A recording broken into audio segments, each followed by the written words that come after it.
تو وہ کس طرح کی میڈیسن استعمال کر رہے ہیں, وہ کیا چیز ایسی استعمال کر رہے ہیں, یہ ایک بہت ایک ٹاپک ہے.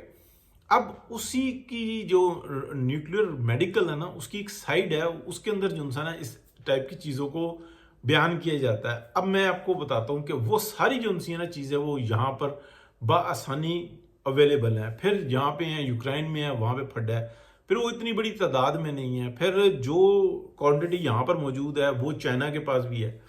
اب میں آپ کو بتاؤں کہ چائنیز نے انڈیا کے بارے میں نا ایک جو انفارمیشنز ہیں نا وہ پاس کرنا شروع کی. چائنیز کہہ لیں یا پاکستانیز کہہ لیں کہ انہوں نے پورے جو ایک تو طرح کے رسالے بنا کے کاپیز بنا کے بھیجنی شروع کر دی, نہیں بریف کیا, پورے مڈل ایسٹ کو بریف کیا کہ یہ انٹیلیجنس کی رپورٹس ہیں, آپ خود اس کو ڈبل چیک کریں, آپ جس طرح سے چاہیں مرضی کریں.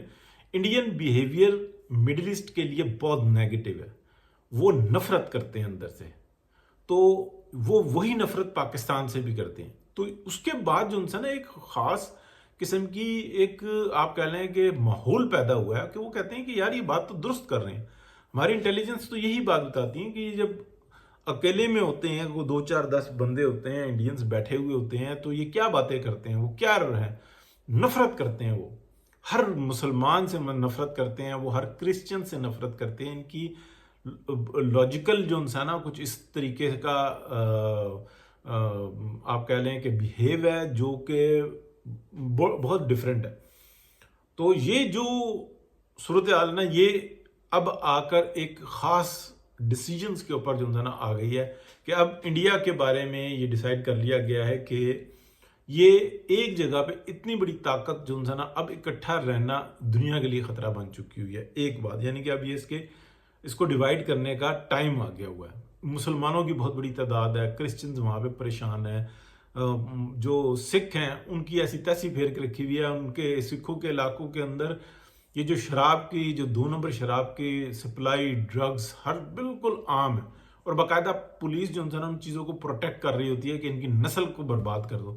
تو یہ نفرت کہاں پہ پائی جا رہی ہے, یہ کون نفرت پیدا کر رہا ہے, یہ کون بدماشی پھیلا رہا ہے؟ یہ پھر ایک ہندو سوچ ہے, اسی طریقے سے وہ اسرائیلیوں کی بھی سوچ ہے, یہ بھی پائی جاتی ہے. اب ہوا کیا ہے کہ یہ جو ایک ریسرچ ہے نا اس کے اندر پاکستان تو آگے جا رہا ہے, دنیا کو جانتا ہے کہ بھائی دنیا آگے جا رہی ہے, ہم اس کے لیے یہ سہولت فراہم کر سکتے ہیں. وہ سہولت چائنا نے کیوں کہی, ٹھیک ہے نا, یہ جو rare earth minerals and metals کا جو ایشو ہے اس کے اندر چائنا نے کیوں کہا, کیونکہ لیٹ سپوز یہ ایک بڑی تعداد امریکہ کو چلی جاتی ہے. امریکہ ایک اپنی جو ایکسپرٹیز ہیں وہ اس کے اندر شو کرتا ہے اور اپنے آپ کو سالوں کے اوپر آپ اپنی لائف بڑھا لیتا ہے.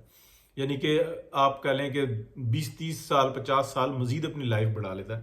سب کو پتا ہوتا ہے کہ جس کے پاس اوپر عروج ہے اس نے زوال کو دیکھنا ہی دیکھنا, اور یہی کیلکولیشن ہے. تو چائنیز یہ بات کہتے ہیں کہ اگر ہم جس طریقے سے بڑھ رہے ہیں آگے, ہم نے اگر یورپ اور امریکہ کو بند گلی میں دھکیل دیا اور یہ ڈسٹرائے ہو گئے رشیا کی طرح سے, تو ہماری مارکیٹ کی چیزیں خریدے گا کون؟ ہمیں تو ایک مارکیٹ بھی تو چاہیے نا. ہم نے اگر سپر پاور بننا ہے تو سپر پاور کیا ہم نے اپنے لیے بننا ہے, ہم نے دنیا کے لیے بننا ہے. تو پھر پاکستان ایک راستہ ہے. تو یہ ساری صورتحال بنی ہوئی ہے. اب امریکنز کی سوچ پاکستان کے حوالے سے بالکل میچیور ہے, یورپینز کی سوچ میچیور ہو رہی ہے, اور پاکستان جو ہے نا اپنی میچیورٹی شو کر رہا ہے. جہاں تک انڈیا کی رہی, انڈیا اس ٹائم میں لگا پڑا ہے کہ ایک اور جنگ چھیڑنی ہے. لیکن میں آپ کو پوری معلومات کی بنیاد پہ بتا رہا ہوں کہ پاکستان انڈیا سے 10 گنا زیادہ جو ہے نا جنگ کی تیاری کر رہا ہے. لیکن اس دفعہ جو ہے نا ہر طرف یہ میسیجز دے دیے گئے ہیں کہ اب ہمارا ہاتھ کوئی نہیں روکے گا. اس لیے نہیں روکے گا کہ ہم نے پہلے اس جگہ پہ جا کر رکے تھے کہ جہاں پر ہم نے سب کچھ 3-13 کر دینا تھا ان کا, لیکن ہم رک گئے تھے کہ یہ معاملات ان بیلنس نہ ہو. لیکن اس کے بعد جو صورتحال بنی ہے وہ یہ بنی ہے کہ دنیا کی ہر بڑی طاقت وہ یہ کہہ رہی ہے کہ انڈیا اس قابل نہیں ہے کہ وہ چل سکے. وہ اپنے لیے بھی مسائل پیدا کر رہا ہے اور دوسروں کے لیے بھی مسائل پیدا کر رہا ہے. اور چائنا کو تو اس نے کیا قابو کرنا تھا, اس نے چائنا کو بالکل بے قابو کر دیا اور پاکستان کو اس جگہ پہ لا کے کھڑا کر دیا ہے. اور پاکستان جغرافیائی طور پہ اور لکیلی وہ اس مقام پہ آ گیا ہوا ہے کہ دنیا کہتی ہے کہ نہیں ان کے ساتھ چلو، ادروائز ہمارے لیے پرابلمس ہوں گی۔ اس وقت میں جو پاکستان کے اندر جو دہشت گردی ہو رہی ہے نا، وہ یہ آپ کہہ لیں کہ اسرائیلی اور ہندو ازم جو انسان ہے یہ مل کر یہاں پر دہشت گردی پھیلا رہا ہے، اور اس کا جواب جو انسان اب آنا شروع ہوگا تو پھر وہ میرا خیال ہے کہ کافی خطرناک ہوگا۔ جہاں تک جنگ کی بات رہی، انڈیا ہو سکتا ہے کہ آخری لمحات میں رک جائے، لیکن وہ تیاری کر رہا ہے۔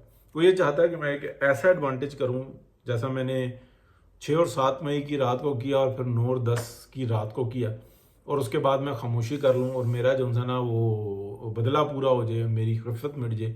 تو ادھر پاکستان جو ہے نا وہ اس تیاری کے اندر ہے کہ اس دفعہ ہم نے چھوڑنا ہی کھ نہیں۔ اور جس میسج کو یہ کہہ رہے تھے کہ جناب وہ نیوکلیئرز کی استعمال کی جو ایک وہ ہوتی ہے، جو کمیٹی ہوتی ہے، اس کا اجلاس بلا لیا گیا، نہیں ہوا تھا ایسا، یہ میڈیا پر خبر چل گئی تھی۔ ایکچولی پاکستان نے یہ بات کہی تھی کہ ہم اب انڈیا کے اکنامک زون کو ہٹ کریں گے۔ یہ سب سے بڑا جو تھریٹ تھا جس کے اوپر انڈینز کی ہاتھ پیر پھول گئے تھے۔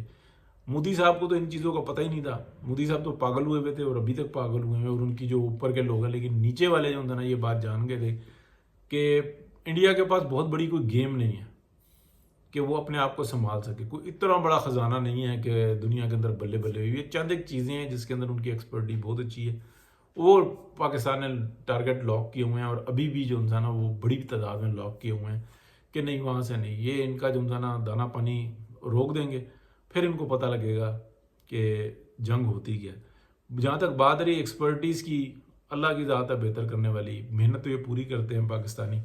جو اسٹیبلشمنٹ سے اختلاف ہوتا ہے وہ سیاسی معاملات میں مداخلت پہ ہوتا ہے، باقی ایکسیلنٹ ہے جی، زبردست ہوگا انشاءاللہ، بہتری ہوگی۔ اللہ حافظ۔